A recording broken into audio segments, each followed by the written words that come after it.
Salama daholo eo androanisika dia ndondray raha hiresaka anireto tsara ho fantatra ireto. Antananarivo mbola tsy tafatsangana ny gouvernemanta vaovao ny hena nisan'olona izay nandefa CV maniry ny ho tendrena ministra anesambava anjejaomby nisitraka tobo famokarana herinaratra mandeha amin'ny herin'ny masoandro zanaka sambava iray voasambotry ny polisy ao Antananarivo noho ny fisolokiana milaza fa mahavita mandefa olona any Kanada. Any Philadelphia niarantseo vahoaka i Harris sy Walls mbola any Etazonia hatrany tafiditra ao Florida ny rivodoza deby ary ny amaranantsika azy dia any Pays-Bas sy ny Kenya izay nahazo fitaovana fitehirizana orana. Ireo no fakafakaina amintsika atao anaty video ity ka manasa antsika rehetra anaraka an'ity video ity hatramin'ny farany. Azadino ny milaiky ny videontsika ary tsarovy hatrany ny miabony amin'ny sainantsika mba ahafahanareo manaraka tsy tahapaka ny video zay lefa any amin'ny système matawatagasy toy izao ny fanaovana azy. Tsy ampiandrely isika fa avy hatrany tonga dia vavany dahoary. Telo herinandro mahery taorininy nanendrenina any Intsay Christian ho Premier Ministre lehiben'ny gouvernemanta ny zoma 12 Jolay dia mbola tsy tafijoro hatrany ny gouvernemanta vaovao. Raha niresaka mandeha dia ny hena be ny olona izay nandefa CV ho amin'izany toerana ministra mpikambana eo anivon'ny gouvernemanta izany raha ny ampitahaina amin'ny mandat voalohany na voafidy any Andry Rajoelina. Heverina fa hivoaka alohan'ny farany herinandro avy izao ny gouvernemanta vaovao ka eto ampiandrasana andizay ny rehetra amin'izao fotoana izao. Anesambava anjejaomby tamin'ny 12 atoandro no nanomboka ny lanonana fitokanana izay natao tamin'ny andro ny 9 Aogositra tao anjejaomby izay. Fitokanana ny tobo famokarana herinaratra mandeha amin'ny herin'ny masoandro moa ity natao ity. Fahalsahirana nefa izahay manoloana izao fahazahoana jiro sy ny hazavana vaovao izao satria tsy zakanay voaka madinika ny vidiny noho ny avy amin'ny toe-java-misy taoriny fitotonganany vidiny la vanilla efa tsy tahaka ny teo aloha intsony. Hoy ny solontenan'ny mpanjifa raha nandray anjara tamin'ny fitenenana nandritra ny kabary izay ny fandimbiasana tamin'izany. Noho izany fahasahiran'ny mponina izany dia mbola 500 ny tokantrano nanao fangatahana hampiditra izany raha 400 no kendrena dia 200 no nampiditra izany amin'izao. Tanàna efa manodidina any amin'ny 50 manerana any Madagasikara no misitraka ity tobo famokarana herinaratra mandeha amin'ny herin'ny masoandro ity amin'izao ary mbola hitohy ny ezaka amin'ny fanitarana izany any amin'ny komina ambanivohitra maro hoy ireo avy ao amin'ny Wilaid.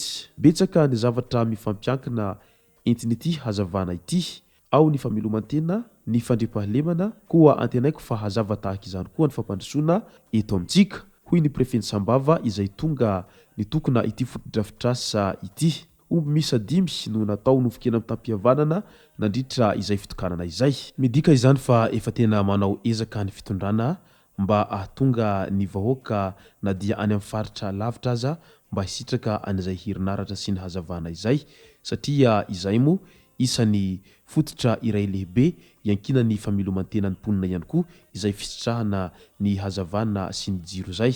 Eo amin'ny resaka raharaha ny fandehanana miasa any Kanada indray raha mahita moa amin'izao fotoana izao fa tsy vitsy amin'ny zatovy lahy sy zatovy vavy no maniry te ho any amin'izany Kanada izany noho izay fitadiavana asa sy fitadiavam-bola izay satria ny eto an-toerana moa raha mahita sy raha mahalala fa tena sarotra ny mitady vola ary ny ankabeazany dia ny karama izay azonao ray volana tsy mahavita ny depensinao ao anatin'ny ray volana izay ka tsy vitsy amin'olona miasa amin'izao lasa miditra trosa foana isam-bolana izao ka io indrindra no mahatonga ny zatovolahy sy zatovovavy amin'izao fotoana izao maniry mafy ny hiala an'izay Madagasikara izay. Eo ihany koa ny fitombony ireo zay zatovolahy sy zatovovavy be diplôma nefa dia tsy mety mahazo asa izay sahaza an'izay maripahaizan'izy ireo zay ka aleon'izy ireo no mandeha mila ravinahitra any ivelany any. Setrin'izay nefa dia tsy vitsy ireo olona izay manararaotra an'izany toedra raha misy izany ka manao anirony karazana fikafika masiso isan-karazany irony amin'ny fisolokiana olona. Voasambotry ny polisy avy ao amin'ny komisaria tetsy amin'ny 67 hektara tao Antananarivo ny tovolahy iray izay voatondro ho mpisoloky sy mpisandoka fa mahatafavoaka olona ho an'ny Kanada izay. Milaza azy tsy mahita lalana sy afaka mandefa olona mivoaka any ivelan'i Madagasikara mandeha miasa any Kanada no voalaza ho antony samboran'ny pôlisy ity tovolahy ity, izay avy ao amin'ny komina Maromby distrikan'ny Sambava moa ity tovolahy voasambotra ho mpisoloky ity. Ny zanaky ny Faritry Sava no ankabetsan'ireo voababony tamin'ity fisolokiana ity, izay tamin'ny fampanantenana fandefasana mivoaka any ivelan'i Madagasikara izay. Leo tanteraka ny fiainana eto Madagasikara ny ankamaroan'olona ka lasa mora voajona raha misy ny miteny mahita lalana mivoaka any ivelan'i Madagasikara.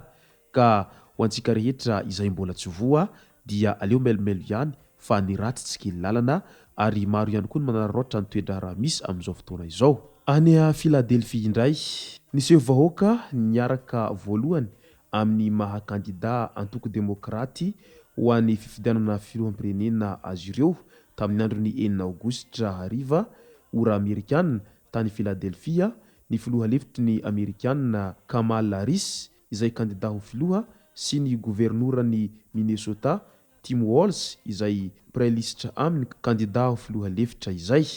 Ny alohany hisehoan'ireo vahoaka dia ny governoran'ny Pennsylvanie John Shapiro no nanazava tamin'ny vahoaka, ka i Kamala Harris no ny kabary izay notron'ny Tim Walz.